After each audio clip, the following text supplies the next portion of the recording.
Form criticism. What is form criticism? Well, Martin Dibelius and Rudolf Bultmann, who are kind of the fathers of form criticism, they identified the purpose of form criticism as to rediscover the origin and the history of the particular units, and thereby to throw some light on the history of the tradition before it took literary form. Okay? So you may have noticed as you read through the Gospels, it's kind of a series of almost discrete stories. Right? Here's Jesus interacting with this person. Here's Jesus, going on to this town doing miracles. Here, so what they want to do is look at these individual stories, see if you can strip away the layers to try to get back to the original story, and thus be able to trace the history of how this story developed into its present form. Okay? So the form criticism is kind of like interpreting how the story came to be in the present form? Yes. And by doing that, you gain not only a history of the tradition, but then you can think about, what must have been going on in the community that would have caused these changes to be made. So you also get a history of the community in which this tradition is being preserved. Yes. Study the scripture by studying the people. Or am I saying the same thing? Their real aim is actually to get back at the history of the community and how it was developing and the community where these traditions were being preserved and held. Okay? It does not work, by the way. Just to spoil the end. Yes. But what form critics are really good at doing is paying attention to details in the text. And that is what we can learn from form critics. It develops in large part out of the realization that the Gospels, and Mark in particular, are not chronological. Things can be moved around to new contexts. Okay? So the main principles. 1, gospel pericopes, pericope just means passage, can be separated from their surrounding narrative framework. Okay, so there's usually an intro and a conclusion, and you can usually strip those out. And you know that because Matthew will have one intro and conclusion, and Luke will have a different intro and conclusion. And Mark will sometimes have yet another intro and conclusion. So those things seem to have been added by the gospel writers to connect it to the flow in their particular gospel. Okay? And what form critics are going to do, they're going to look for things that don't quite fit that you can then kind of strip away. That must have been added later. That wasn't part of the original story. So you can strip out intro and conclusion, and then you're that much closer to what Jesus actually said. Kind of thing. In many ways, yes. Yes. And to me, that was a great example of that, because it's pretty obvious. Yeah. So the passage you looked at in the weekly task, the lost sheep that goes astray, and the guy leaves the 99 to go look for it. Who is it spoken to in Matthew? Everybody. Well, to the disciples, it's about children, about little ones, right? About little ones. Right. And it's spoken to the disciples. Yeah, right. As part of this long speech to the disciples in Matthew 18. Right. To whom is it spoken in Luke? Yeah, and particularly the Pharisees, who are concerned that he's eating with the sinners and the tax collectors, right? And so the situations are completely different. Absolutely. Completely different. And the kind of moral or lesson or point that is drawn from the story is different in each one. Yeah. Right? But it's kind of sarcastic in Luke, because Jesus thought, maybe he had an attitude because of the hearts of the Pharisees. Okay. Well, we'll see. We'll look at that in more detail in when we come back after the lecture. But yeah, so you can see how kind of the intros can change and the conclusions can change from the stories. And Schmidt is a scholar who famously, called they're pearls on a string. So the pearls are these little stories that are kind of strung together in each gospel. Second, each form arises out of a specific activity of the early church, and they call this the Sitzungsleben. This is a German phrase that means the setting in life. Okay? So, for example, we have what are called conflict dialogues, where a hostile questioner comes up and asks Jesus something. Right? Like a Pharisee or a Sadducee comes up and asks you something. There are several of these kinds of stories. And you can put all these stories together and kind of see the common way that they develop. Okay? There are common elements that you can detect. Well, a form critic will say, okay, well, what is the situation that out of which that kind of story would develop? So conflict stories, they would suggest, developed out of people going about their day and running into opposition from, say, Jews. And so, the church leaders would come up with these stories to kind of help encourage their people and show them how Jesus would respond in these situations. Okay? You could say they preserve the stories that are helpful in that way, or form critics would often say they created them, to make this point. Or another type of story that you have are called didactic dialogues. These are where a disciple or someone who is, not hostile to Jesus, but genuinely wants to know something. So they come up and ask a question, and Jesus then explains things to them. Like Nicodemus, right? And so again, you can put all of these examples side by side and kind of detect, okay, what are the common elements, and you get a common form. That can be helpful because then you can figure out which if something's missing, why is it missing here? Or have I changed the standard form in some way? All right? But these didactic dialogues, they would suggest, well, this came out of the church's desire to instruct people, right? So kind of the catechism class. So someone would ask a question and the teacher would respond. And so you come up with these Jesus questions. It's kind of like a catechism or these Jesus stories. All right, does that make sense? So they're always looking for the Sitzungsleben. And then they suggest that the history of the pericope can be traced by analyzing changes to the pure form. All right, so there are these developmental laws. According to form critics, and again, most of them think that the stories are being created, so they're kind of created in their ideal form. But then as they're used and passed on, things get added and they get combined with other things. And so again, the goal of the form critic is to find these seams and kind of strip off the layers and try to get back to the original form. And if you can do that, then you can trace the development, and then you can think about, well, what must have been going on in the community that would have produced these kinds of changes. Okay? Now, again, it does not work, in part because there are no developmental laws as to how things develop. Okay? Vincent Taylor, who we'll talk about at the end, was a form critic. He said, you know what? Life is messy. These stories probably didn't start out in the perfect form. They started out, like when my mom tells a story, it's full of details and all over the place, and because she's a storyteller, right?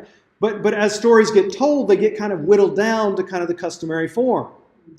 Well, that's the exact opposite direction from what these guys are saying, right? And the truth is, there isn't one direction that stories develop. It just depends on who's telling it, right?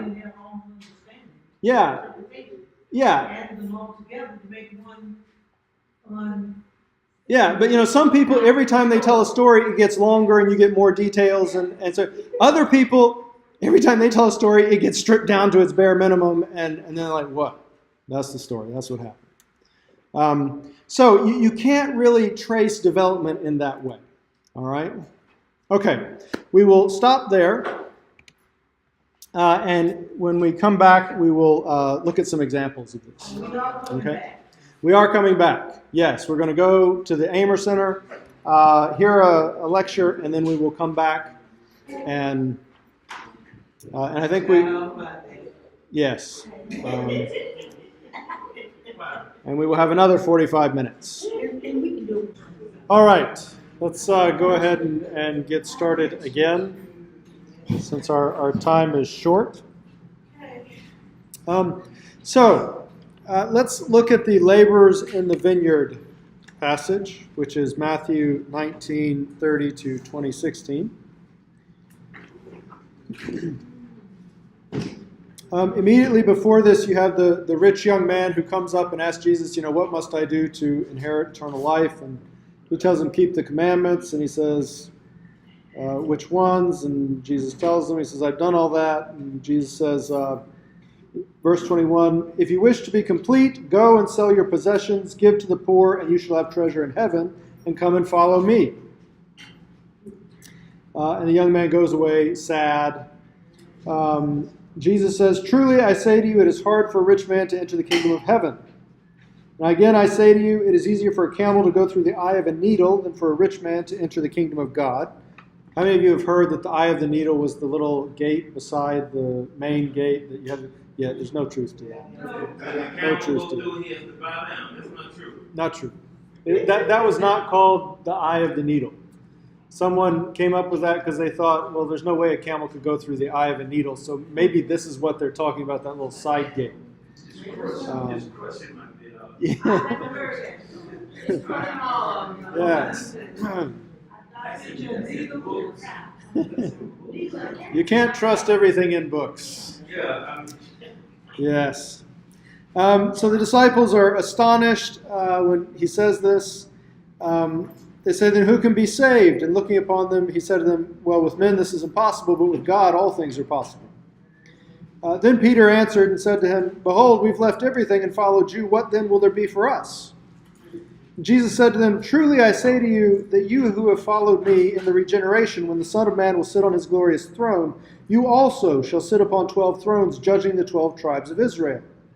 And everyone who has left houses or brothers or sisters or father or mother or children or farms for my sake, my name's sake, shall receive many times as much and shall inherit eternal life. But many who are first will be last, and the last first. For, so we're now going to explain this, many who are first shall be last, and the last first. For the kingdom of heaven is like a landowner who went out early in the morning to hire laborers for his vineyard. When he had agreed with the laborers for a denarius for the day, he sent them into his vineyard, and he went out about the 3rd hour and saw others standing idle in the marketplace. And to those he said, you also go into the vineyard, and whatever is right I will give you. And so they went. Again he went out about the 6th and 9th hour and did the same thing. And about the 11th hour he went out and found others standing around, and he said to them, why have you been standing here idle all day long? They said to him, because no one hired us. He said to them, you go into the vineyard too. When evening came, the owner of the vineyard said to his foreman, call the laborers and pay them their wages, beginning with the last group to the first. When those hired about the 11th hour came, each one received a denarius. When those hired first came, they thought that they would receive more, but each of them also received a denarius.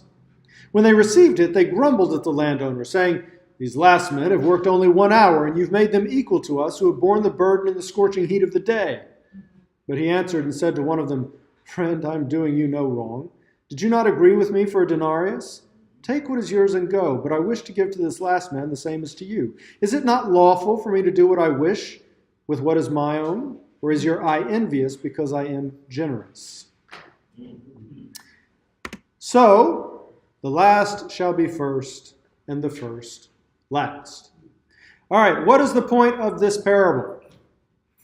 What point is it making? Well, like the thief on the cross, he said, remember me, come into your kingdom. He said, this day you'll be with me in paradise. So the disciples can claim that, well, Jesus, we've been with you from the beginning, and this thief is going to get the same reward as we do.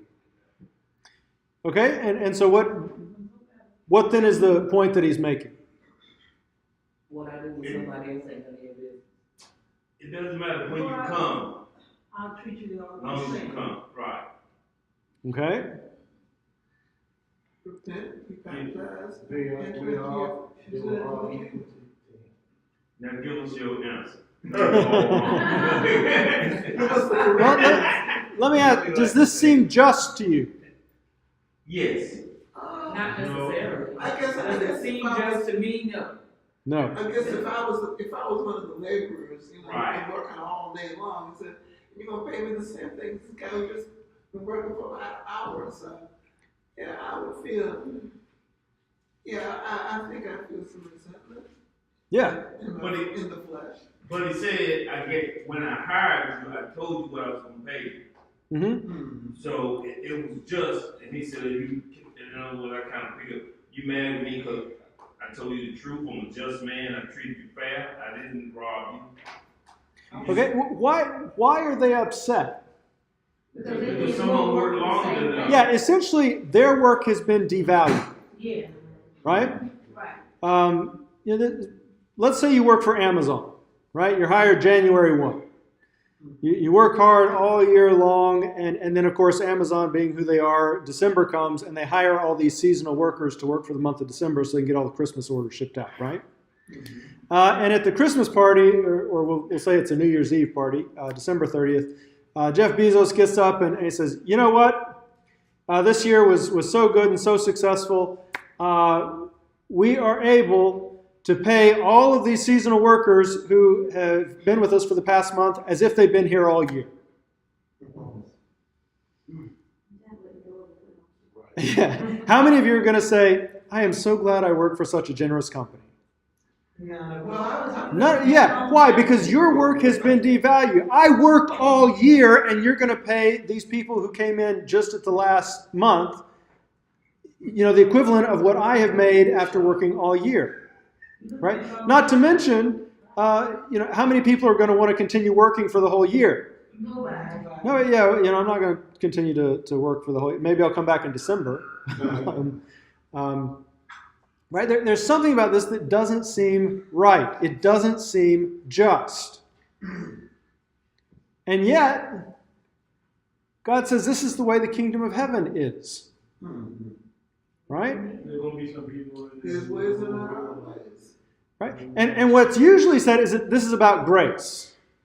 Right? And so, it doesn't matter when you come because grace is available to all. Or sometimes you'll hear the reward is all the same. Rubbish. Rubbish. That's not just. That's not just. Is he supposed to lie? I mean, he told me. That may sound crazy. See? Yeah.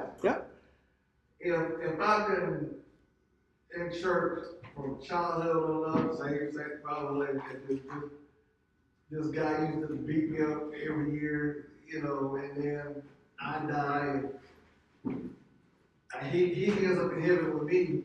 And I'm like, why are you here? But you're not gonna notice that in heaven. I mean, Who knows? I don't know. I don't think you are. I don't think I'm gonna go to heaven and know who my grandfather is and grandmother is. I think you will. I think we'll know. Yeah.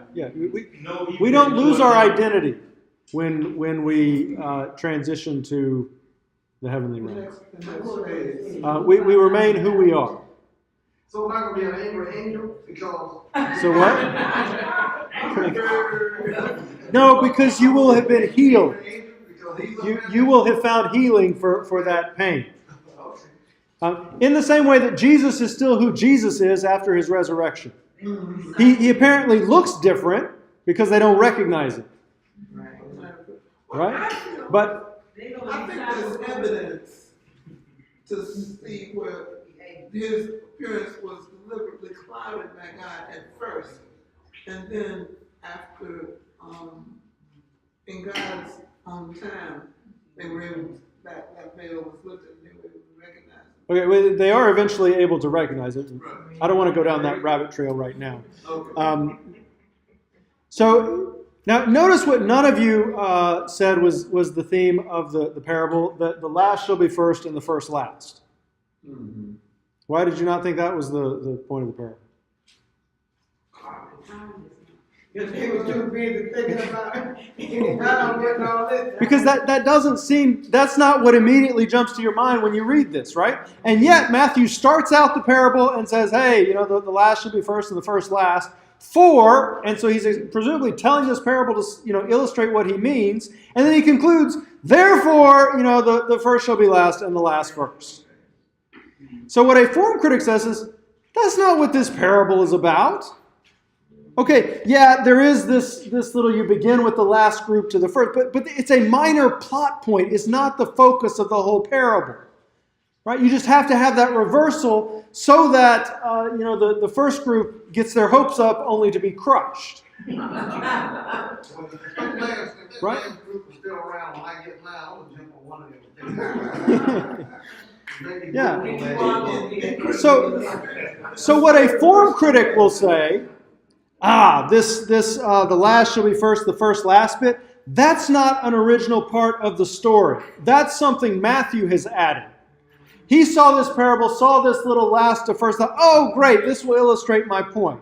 And it didn't really, but he wasn't alert enough to figure that out. And so he stuck it in there thinking that it would illustrate his point about the last becoming first.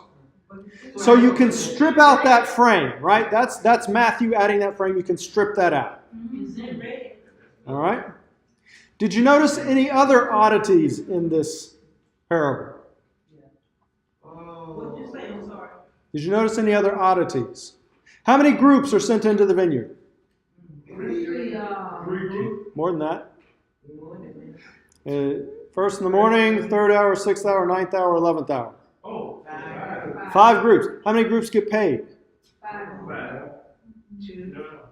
No, the first and the last. First and the last. Well, last and first. It was some trouble up in there. Yeah. Well, what happened to the third hour, sixth hour, ninth hour people? They quit. Yeah. So here, a form critic again says, Did I miss something? How do you sleep too? Is that first and last? Yeah.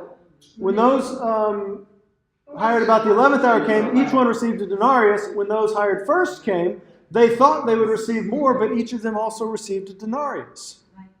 Now maybe you might think, well, maybe we just kind of skipped over and did. But would they still be surprised if they saw everybody was getting a denarius? Like if everybody is getting a denarius, no matter how long they work, then why are they still expecting this big reward when they get up there? Right? So a form critic notices that discrepancy and says, originally the story only had 2 groups. And then someone else added in this extra bit of, maybe they were, trying to add some flavor, whatever. But someone else added in these extra groups. Right? So you can strip them out because they're not original part of the story. Now again, form critics are good at noting discrepancies and paying attention to details. What they do with those is not necessarily the best. Because as you're reading this stuff, your mind kind of fills in the blank and makes you think you're saying stuff you're really not saying. Yes. Yes. Because, people, hey, until you put your attention in it, I never really thought about it as being just, I thought everybody got paid their little dinero. Yeah. Yeah, because that's what it seems to be saying. So, because That everybody at each hour. we kept feel in working. the blank in our minds that as the last group is getting paid, then we just assume that the first group is watching the others as they are paid. Yeah. But you're right, if you really think about it, why would they be surprised if everybody got the same thing? Yeah. If they see that everybody's getting a denarius, and that's what they were promised to get, Right. they might still be upset, but they're not going to go up thinking, "Oh, it's payday," right? They're going to expect probably a denarius. I guess when I looked at it, I didn't put that much thought into it. I just thought there was no certain order that the men were getting paid in the first. They're very specific about the order, though. You begin with the last group and go to the first, right? And again, that's what then gets highlighted in this frame. Last or first or last. Okay. You're right. But 2, 3, and 4, so big. Yeah, there's not. And here's the logic of parables is closer to the logic of dreams than it is to the logic of everyday life. Okay. I see. Now, that Right? makes sense what you're bringing up. So yeah, and dreams are God's language. He uses images and pictures, and they're often symbolic. But that's how a small mustard seed can grow into the tallest of trees. Well, that doesn't happen, right? But it happens in the parable because of the point that's being made. So you can then ask, well, why do we have these 5 groups when you really only need 2 to make the point? And I don't know, maybe it's anticipatory of 5 ages in church history when God is particularly going to be sending people out to harvest.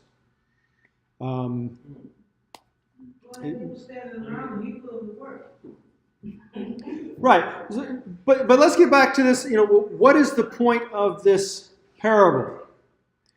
Because I would suggest it is not about grace. Nobody gets anything for free in this parable. Everybody works. It's just some work a lot more than others. And somehow this represents the kingdom, and it's supposed to be fair and just because God is fair and just.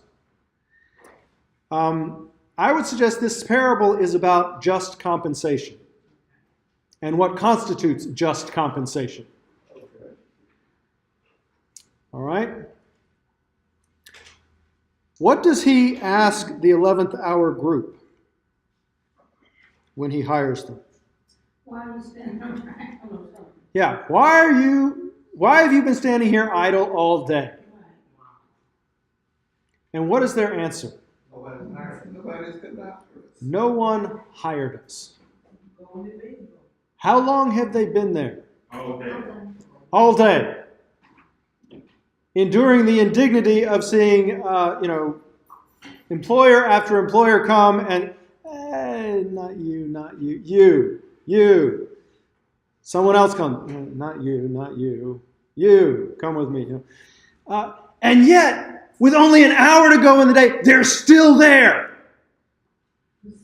In hopes that they'll be able to make at least an hour's worth of money, right? This parable is not about devaluing the work of those who work. It's about revaluing the value of those whom society has chosen to overlook. This is how God deals with systemic injustice. Gave value to them.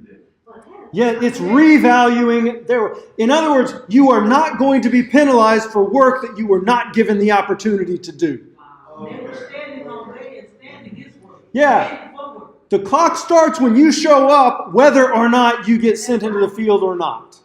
They put in a full day's work just like the other people. It's just they had to spend it standing there waiting for someone to tell them to go. That's how I see it. Does that make sense? Yeah. Could be some work. Okay, so if I show up to work, Well, so why can you not do anything with it so they can tell me what to do? well, no. I mean, if They were there all day. Oh, you stood there. I thought you said you got the 8, but you got there. That's if you own the job, you can find. yeah, I mean, this is not if you've been hired you can be lazy. I mean, this is they showed up and for maybe they weren't the right maybe they were too old, maybe they were too young, maybe they're the wrong gender, maybe they're the wrong color. Whatever the case. Yes, exactly. And what this parable is saying is God starts the clock when you show up and you are not going to be penalized for work that you weren't allowed to do. Now remember how this started. What did the disciples ask? Hey, we left everything. What's in it for us? And he says, you're going to get all this great stuff, but remember that the first will be last and the last first. What's the point here? There is no way that anyone in this room is going to be able to equal the amount of fruit gleaned for the kingdom that those in the first generation did. Because they are still reaping the fruit of their labors. But you are not going to be penalized for the fact that you weren't sent in the first century because you couldn't control when you were born. You can control your parents, your location. Right. Right.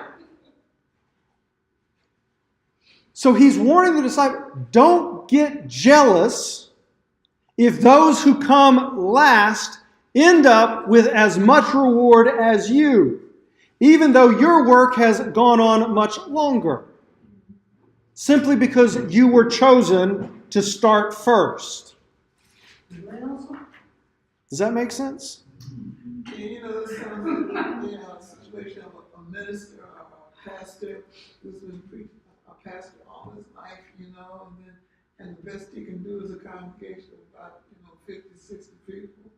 And then somebody comes from overseas, a pastor, who was a Hindu or something, and then all of a sudden this congregation is like 2,000 to 3,000 people. So Yeah, and you feel, yeah. So and know what he says at the end. Is your eye envious because I am generous? Right, yeah. And this is a concept in the ancient world, the evil eye. And basically, you wouldn't brag about your children or your job or how well things were going, because if people got jealous of you and looked at you with jealousy, then that would unleash all sorts of evil stuff against you. And so you'd had all these things to ward off the evil eye and like try to make yourself look ugly and things like that. But notice what he's connecting how you understand money with how you see. This is a connection that has come up before in Matthew. Flip back to Matthew 6.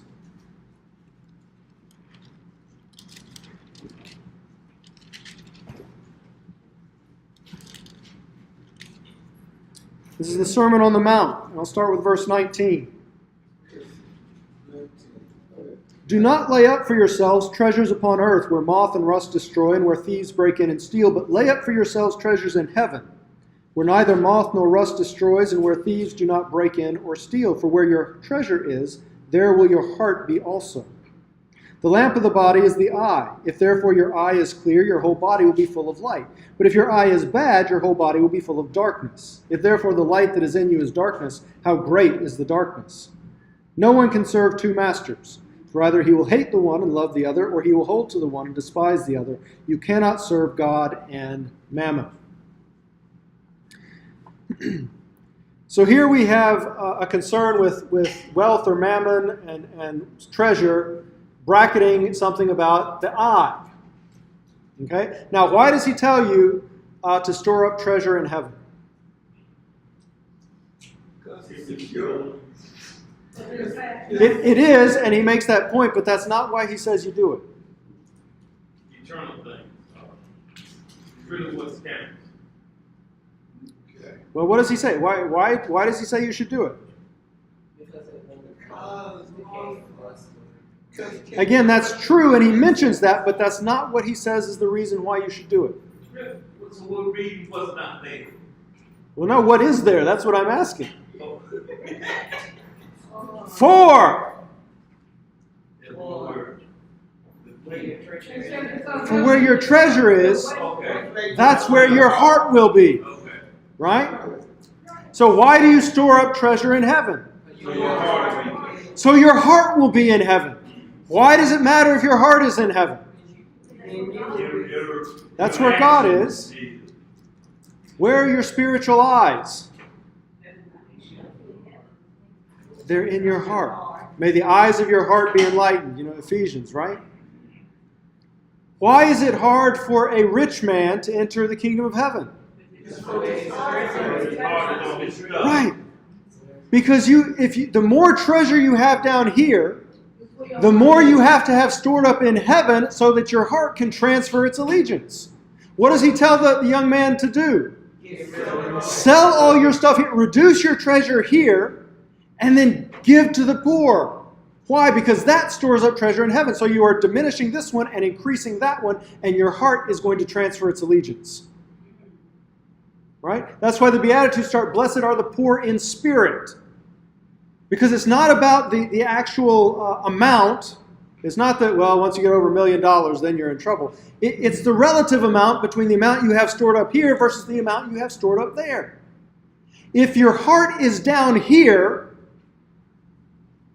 the light coming in through those eyes is going to be darkness because it is dark down here. If you want to see with God's perspective, your heart has to be up there. When these fellows are looking and saying, hey, I worked all day, they worked an hour, they are looking from an earthly perspective. Yep. To get the godly perspective, your heart has to be in heaven. right? Which means what you do with your money determines how well you'll be able to discern spiritually. Does that make sense? Okay? And by the way, the Sermon on the Mount, what he's done up to this point, in chapters 5 and 6, he's basically going through and telling you how you store up treasure in heaven. What is it that gets you paid in heaven? Pray, fast, and give alms to the poor. In secret. Right? That's how you,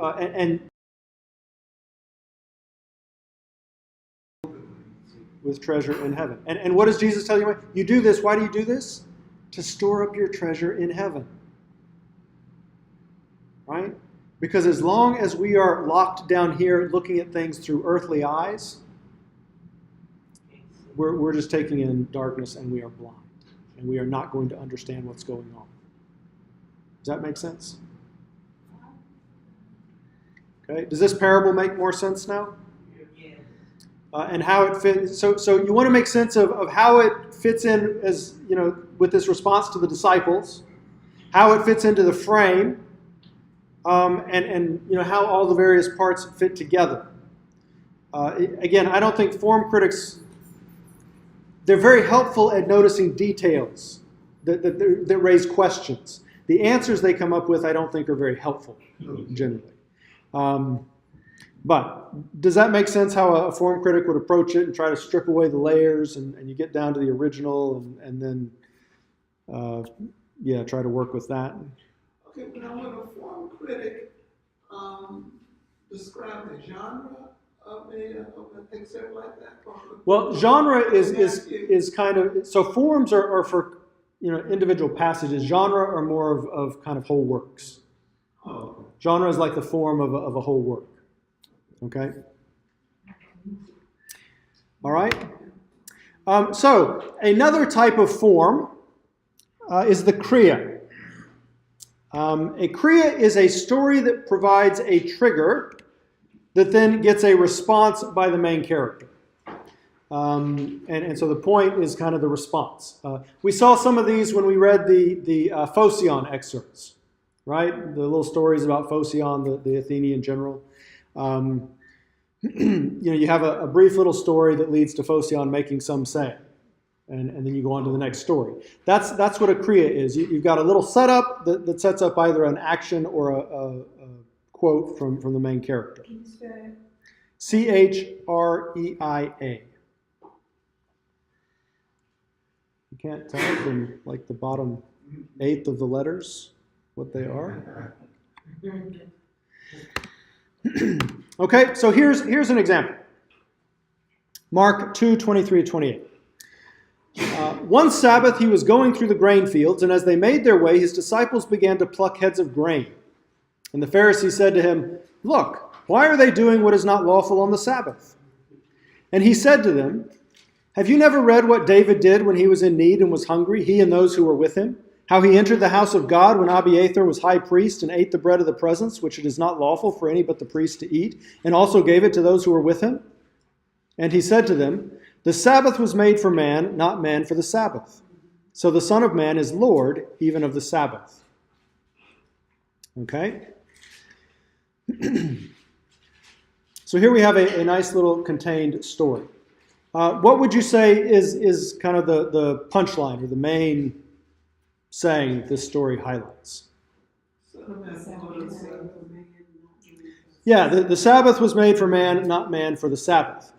Okay, so one question form critics will ask is this composite or unitary? And what they mean by that is this the kind of saying that could have circulated independently, but then you wanted to put in your story, so you need to kind of create a little framework for it? Or is it, in that case, it would be composite. A unitary saying would be one that couldn't really circulate without the surrounding story. It's composite. Yeah, in this case, they would identify this as composite. Okay, so you can imagine the Sabbath was made for man, not man for the Sabbath, without the rest of the story. Right? It's a nice little saying, kind of rolls off the tongue. There's also this curious feature. And he said to them, why in the world do we need to say that? Haven't we already established this? And he said to them, if that wasn't there, would you suddenly think, wait, who's talking? Who's he talking to? So and what the form critic explanation for this is that we have combined here two separate stories from the tradition and just didn't, we left the seams in place. So you can see where they were combined. Okay? So when you're breaking into the middle of a speech for no reason to say, hey, Jesus is still talking, that's evidence for a form critic that you've combined different traditions. That's, what gospel you in now? This is in Mark. Mark 2, 23 to 28. Now again, I think there are better explanations for why you might break in like that. Maybe you want to divide it into two for structural purposes or but it's a good question to ask. Why have we suddenly broken in here? Maybe it's to highlight, this particular saying. Okay? Now, what else do you note about this story?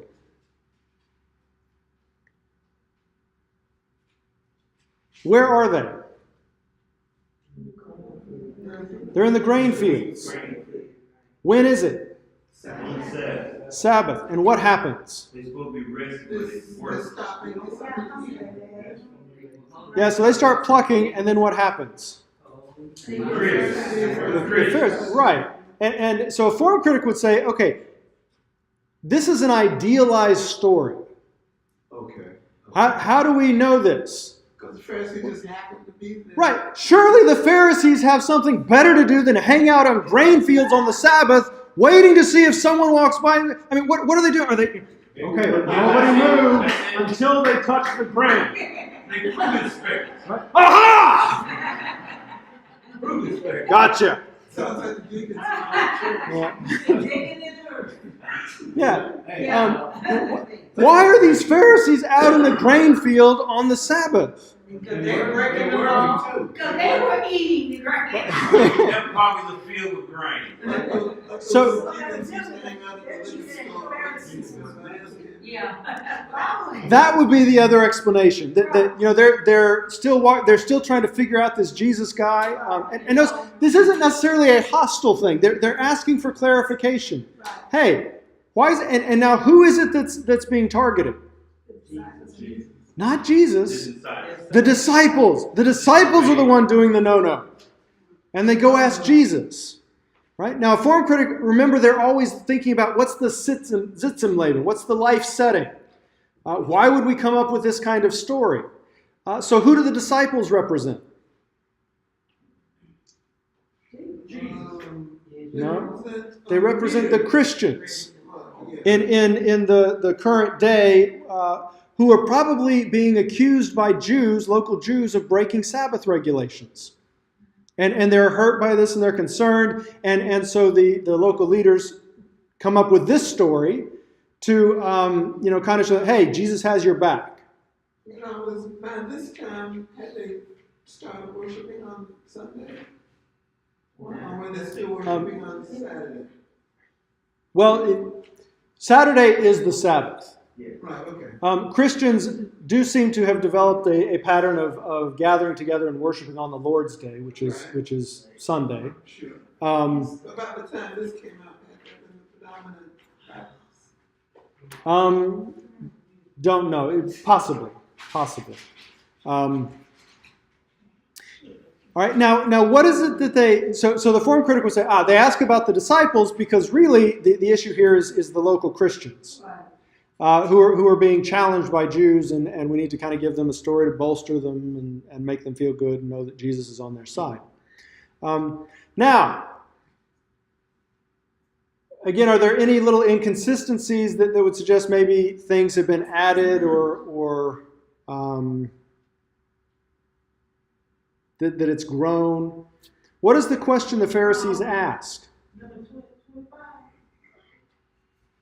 Yes. Is it lawful, right? Yeah, and he said to them, have you never read what David did when he was in need Yeah. What does that have to do with doing things that are not lawful on the Sabbath? They can't eat on the Sabbath day? I Well, see it this- as a contrast. Both of them had, It's that Well, living. Jesus asked over and over again in different parts of the Bible that aren't you supposed to do good on the Sabbath? He wouldn't leave. Well, we'll get to a passage that deals with that explicitly. But no, their question is, why are they doing what's not lawful on the Sabbath? And what does he do? He gives them a story about David going and eating bread that he wasn't supposed to because it was in the temple. Was something else that, I mean, that makes me think, well, they can't eat on that day. Well, but what does this story have to do with the Sabbath? There's nothing in the story that says that they were eating on the Sabbath. There's nothing in the story that's even connected to what the disciples are doing. Simon out in the field plucking wheat, and he gets to talking about David in a temple. Yeah. And so a form critic, It again, could have been on anything, not necessarily the yeah, Sabbath. exactly. There's nothing in this that says we're dealing with the Sabbath. I disagree. Okay. Both of them were hungry. Okay, good. Both of them were hungry. Good. So there is a connection there, Yeah, with the hunger. right? Okay, that's But a form critic will look at this and say, they ask about what's not lawful. If you took out 25 and 26, the Pharisee said to him, look, why are they doing what is not lawful on the Sabbath? And he said to them, the Sabbath was made for man, not man for the Sabbath. So the Son of Man is Lord even of the Sabbath. right. Well, there's a direct answer to their question. Right. And then someone else came along later and said, oh, we got some food here. Oh, I got a little story about David and food. That would go well here. And so they stick it in. And so that's why it looks disconnected, because they split it. Yes. One of those marking sandwiches. Yeah. Exactly. So you see how a form critic kind of analyzes these things and look for things that don't quite fit, and then you can strip them out and get down to kind of what the original story would have been. And okay, does that make sense? Now, what is the logic of Jesus' answer? Why is it okay that they can pluck this grain and eat it? He's saying that man is above the day. In other words, when man Yeah. is hungry, he can eat on anything. Because they're human. Right. Because they're human. Sabbath was created to be a blessing for humanity. Humanity was not created so there would be somebody to fulfill Sabbath regulations. Right.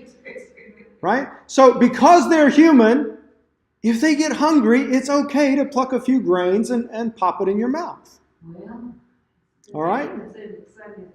Does that make sense? So much of the suffering.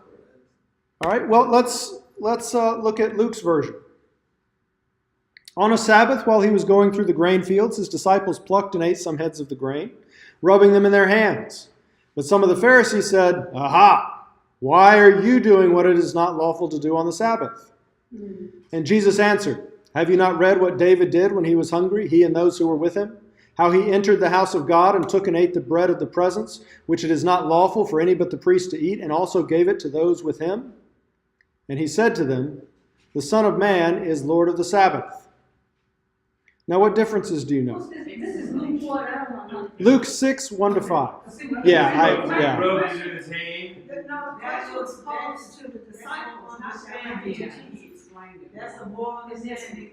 So in this one, well, Jesus is, Jesus wanted, Jesus answered. well, the difference here is not that the disciples are being asked, but Jesus is the one being accused.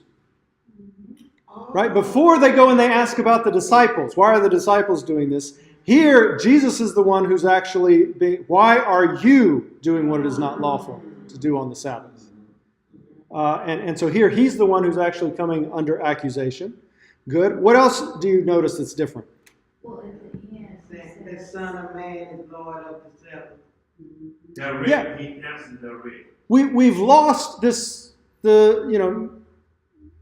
statement about Sabbath was made for man, not man for Sabbath. Well, that's kind of odd if that was kind of like the key phrase that this whole thing was built around. You also lose the reference to Abiathar being high priest. Right. Probably because if you go back in the Old Testament and read this episode, Abiathar wasn't the high priest. what? What's the logic here? Why is it okay? Not the same because thing. Jesus is Lord of the Sabbath, and just like Yes. he claimed the right to forgive sin, so Yeah. it was easier to do to yield Yeah, that this is person probably better to translated. prayer. The Lord of the Sabbath is the Son of Man. Why is it okay for you to do this? Because I'm the Lord of the Sabbath. Right, so I determine what goes on the Sabbath. Right? So there. That's a very different argument than what you find in Mark. Do you see the difference? sure. Mark is an appeal to their common humanity. Luke is an appeal to Jesus' divinity. Gotcha. So they sound like, oh, these are very similar little stories. They're completely different. Sure. Does that make sense? Totally. And as we'll see when we get to Luke after the break, Luke's Christology, way up there. Jesus is, divine from the very beginning. Whereas Mark, as many of you noted in your weekly task, Mark really emphasizes his humanity and his suffering and all of that. So these are two similar sounding passages, but a little tweak here and a little tweak there, and suddenly you have a completely different argument. And this is why you can't just kind of smash them together and come up with the story of Jesus and his disciples plucking grain, in the grain fields. That's also why probably, Jesus is the one who gets targeted here. Because the rationale is different. I can do this because I'm Lord of the Sabbath. Okay, does that make sense? Okay? It's his, he can do what he wants. Yeah, exactly. The Son of Man is Lord of the Sabbath. Mm-hmm. Or again, you could reverse that. The Lord of the Sabbath is the Son of Man. All right. So, all right. Here's another one. Mark 3, 1-6. Again, he entered the synagogue, and a man was there who had a withered hand. And they watched him to see whether he would heal him on the Sabbath, so that they might accuse him. And he said to the man who had the withered hand, "Come here." And he said to them, "Is it lawful on the Sabbath to do good or to do harm, to save life or to kill?" But they were silent. And he looked around at them with anger, grieved at their hardness of heart. And he said to the man, "Stretch out your hand." And he stretched it out, and his hand was restored. The Pharisees went out and immediately held counsel with the Herodians against him on how to destroy him. Except we're not ready for people to try to destroy Jesus yet in the story, so we kind of forget about them for several chapters until Mark 11, when we are ready for Jesus to be destroyed, and then we reintroduce the Herodians and all of that. Storing up Plot. Yeah, well, and note what Mark has done here. He's had, like 3 stories in a row about Jesus' interaction with the Pharisees, which suggests he's kind of grouping his Pharisee stories here. And then they, again, kind of drop out. They appear briefly in Mark 7, but then not until the end. Now, what seems to be the big or the key saying here? Is it good to do? Is it good to do? Is it good? Yeah, it's probably is it lawful on the Sabbath to do good or to do harm, to save life or to kill? Now, does that seem to be a composite or a unitary? Can you imagine that saying circulating independently? That should be You could reverse it. because it's very much connected to the man, to the temple, and all of that. Yeah, I mean, it's hard to say. Well, you know what they say, is it lawful on the Sabbath to do good or to do harm, to save life or to kill? That's a little awkward. So this one seems to be more, you kind of have to have a story to go with that one. Yeah, so most form critics would identify this as a unitary thing, although they would say this may not be the original story. Why? Is this an issue of saving life or killing on the Sabbath? No, that's better here. No. So the saying doesn't really fit the story. Right? Now, again, we can wrestle with that, but a form critic is looking for the inconsistencies that they can use to strip things away. So they would say, well, this probably originally had a different story that did have to do with life and death issues on Sabbath. Well, unitary, it seems to be unitary, because you can't imagine this kind of circulating independently. But there would be a little asterisk by it, say, this is probably not the original. story that it came with. Because it starts out talking about a man's withered hand and whether or not to heal him, and then it starts talking about the life of saving him or killing him. Right. This isn't a matter of life or death. Right? Now, and again, form critics would again say, now here we again have an idealized situation, an imaginary situation, because why would the Pharisees suddenly be so mad that he healed this man that we got to kill him? Right? Well, what Sabbath regulation does he break? Yeah, he doesn't do anything. All he does is speak. He's breaking the law. He's defining the law. Yeah, and again, scholars will look and say, what was the impression of the Pharisees that we got from reading all that Jewish literature at the beginning of the semester? What were the Pharisees like? They picture themselves as the saviors, as the preservers. Were they overly strict or too loose? Loose. They're loose. So if these are the guys that are, looking for the loopholes and trying to find ways, are they going to be the ones who, he spoke on the Sabbath, we got to kill him? Right? So again, a form critic would say, well, this is a story the church has created to kind of paint the Pharisees in a bad light, probably because you have Jews who are criticizing Christians in that day. And verse 6 fit there as well, because it doesn't, if they're not that strict about stuff, why would they be the ones that would point out absolutely to plot? yes. Yes. People don't like to look bad, and Jesus made it look bad. You know how you beat people to the punch? You know somebody got something, but you beat them to the punch. Because they were always questioning Jesus wanted to catch them in some wrong answer.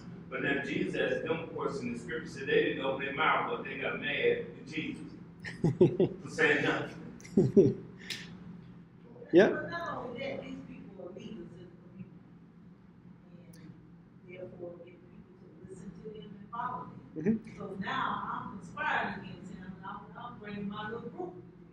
So I see them doing this. Okay. Well, and again, this is not to say that we have to accept the form critic's answers.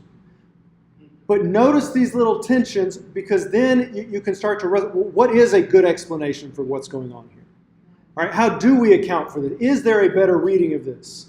Right? That's why I say that the value of the form critics for us is their ability to pay attention to details that we tend to just read over and make assumptions about.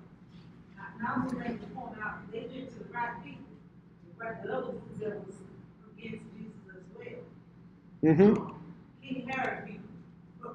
They conspired together. Mm-hmm. Okay. Real quickly, because our time is short. The other thing that form critics do is they are very detailed taxonomists. They like to categorize.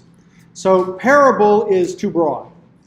We have to further differentiate. And they come up with 4 different levels of parables. And this is kind of a spectrum as opposed to fully discrete things.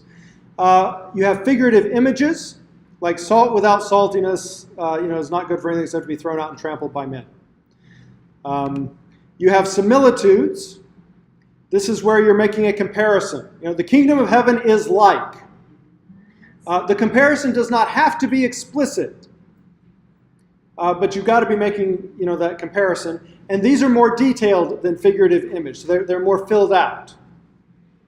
A step up from that are parables proper.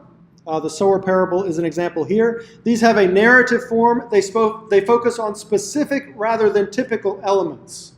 Right? So a sower went out to sow, and it's not in general sowers when they go out and sow. Right? He's talking about a specific sower who went out and sowed. And then final, exemplary stories, which are the narratives in which actors play themselves. They don't stand for it. So the Good Samaritan in the Good Samaritan parable or story stands for a Good Samaritan. Right? The whole point is that it is a Good Samaritan. Not that the Samaritan represents Jesus or Paul or something like that. Like the sower the point really isn't that he's a sower. He represents an evangelist or Jesus or something like that. Okay? So with the lost sheep parable broadly considered, what would this be? Is it a figurative image, a similitude, a parable, or a exemplary story? I'd say figurative image. It could be a parable or it's a great story. It's a similitude. It's more detailed and filled out than a figurative image. So it's figurative images are kind of like a short little one-sentence thing. It's a similitude. So notice you've got a general situation, right? It's not a specific, it's a general thing. So if anyone has 100 sheep, this is what he would do, okay? We talked a little bit about the different settings that each of them has put this in, the different conclusions. Does Matthew's conclusion seem like the original application of this story? If this is the point you were going to make, is this the story you would tell, is another way to think about it. Ivy shaking her head no. Why? I know, because he's talking about, I think that's the one where it compares with the children. Yes, the little one. Yeah, so it kind of throws me off. Yeah, well, and here's the thing here. There's this whole thing about, if he finds it, then he rejoices over it more than the 99. I mean, this whole verse 13 has nothing to do with this. Right? If this were the point you were telling, you would just tell verse 12. Right? You don't need verse 13. So a form critic will look at this and say, well, this is not the point Jesus would have told this story to make. Because this story goes on to make a big deal about rejoicing, and the application has nothing to do with that. Right? You could read this, if one of them's gone astray, does he not leave the 99 and go search for it? So it is not the will of your Father who is in heaven that one of these little ones perish. That would read very well. Right? But instead we have this extra little bit. What about Luke's? Oh, Lord, we got all kinds of stuff. Yeah. Does this seem like an original application of the story? But he's explaining It's it. more consistent. It might sound good, but it's not. Okay, good. Luke actually emphasized this rejoicing aspect that we played up, right? So in that way, it fits better. Yeah. But a form critic will look at this and say, but this is about a sinner repenting. Yeah. Right. Does the sheep repent? No. No. The shepherd goes out, picks it up, puts it on his shoulder, and carries it back. Right. The sheep doesn't turn around and come trotting back. And another thing that stood out to me, first of all, the sheep in the wilderness versus sheep on the mountain, you ain't gonna find too many sheep in the wilderness. And then secondly, the fact that he puts it on his back, does he carry the sheep home? I mean, why would he do that? So maybe he don't carry the sheep home, but he's gotta go home and talk about it to his friends and neighbors. No shepherd does that. First of all, they don't even go home for days at a time. They stick to high heaven when they get Yes, there. They're not gonna be talking but about remember that parables follow the logic of dreams. And so when things are out of normal, pay attention to it, because that's the point, Yes. right? So here, form critics would say, okay, this one fits better, but it still probably doesn't seem to be original application of the story. So then they feel justified in kind of stripping that off and saying, well, what is the point Jesus would have told this story to make? And then they make up whatever they think, and then that becomes the authority. So, You don't have a whole All lot right. of respect for these guys, do you? I told you, it doesn't work. But they pay attention to details. All right? I mean, that's fine. Matthew. All right? Okay, we'll stop there. We'll pick it up and finish this off next time and go on and talk about Luke as well. Your midterm is take home. It should be live on Canvas. You can download it. There's some synopsis marking and then an essay. It's not a research thing. Like the point of the midterm is not for you to go to the library and look up a bunch of commentaries. You should be able to do this just using your notes and class lectures and the things you've read for class. Okay? You are free to use your notes, use anything on Canvas that's there, your readings. It's not open friend. Okay? Please don't discuss it with other people in the class or outside of the class. What does it do? It's due before the next class. So you We're off have, next week. you're off next week, and then the following Friday it is due. There's also a weekly task due that date, so don't lose sight of that too if you want to keep up with the weekly tasks. All right? Thank you. And I will try to have all the weekly tasks that have been turned in on Canvas back to you tomorrow, if not sooner. All right? Have a good break.